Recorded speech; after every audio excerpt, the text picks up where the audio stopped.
You ask Tiger to solve.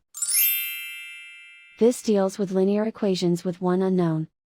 The final result is p equals 4/11. Let's solve it step by step. Simplify the expression. Expand the parentheses. Multiply the coefficients. Simplify the arithmetic.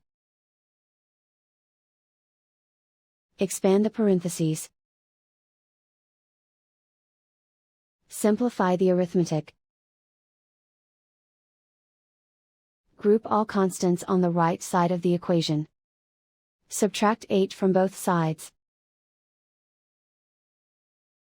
Simplify the arithmetic.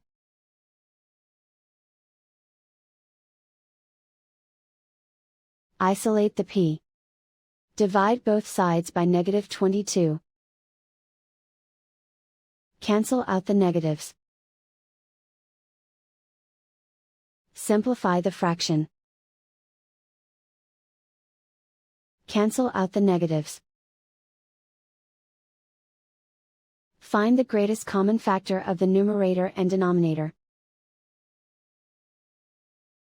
Factor out and cancel the greatest common factor. And so the final result is p equals 4/11.